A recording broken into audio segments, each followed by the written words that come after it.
Hello, friends. Let's talk about Pocket Camp Complete. Pocket Camp launched in 2017 as a mobile spin-off of the beloved Animal Crossing franchise. It brought the charm of cozy villagers and cute decor to our phones, but at a price. Like many mobile games, it was a gacha. And all gachas, at their very root, are collection games. Sure, you can say Genshin Impact is an RPG, but it is a gacha first, a collection game that also happens to be an RPG. Pocket Camp is a sim and a sandbox game, but first and foremost, it is a collection game, a gacha game. At least, it used to be. Pocket Camp Complete changes everything. But first, how did we get here?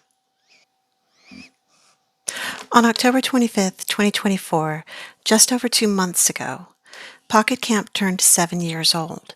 In terms of profit, it had passed its prime, but Nintendo still had to pay for the teams required to support online play. Most gacha games live and die by their servers, meaning they can never go offline without becoming unplayable.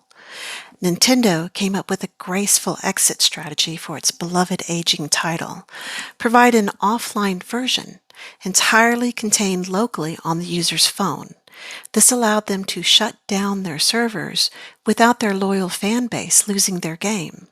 And for the gacha spenders, who might have dropped hundreds or even thousands, it preserved their collections in a permanent offline mode.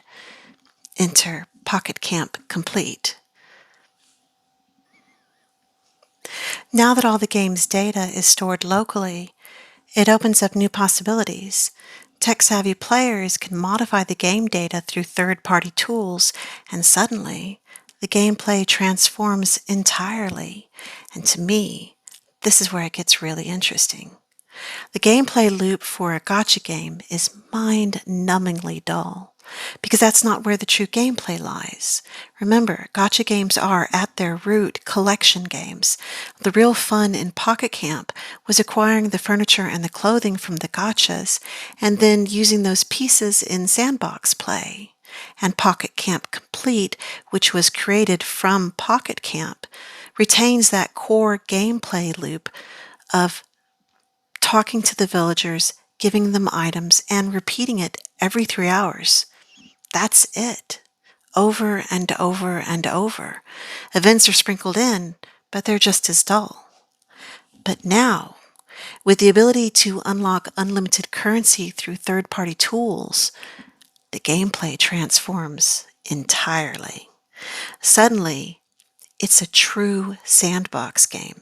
It's not a collection game anymore. With every item available to the player from the beginning, Pocket Camp Complete becomes a playground for creativity and imagination and silly fun. It's innocent and joyful. It's a space to bring the candy-colored dreams of your imagination to life.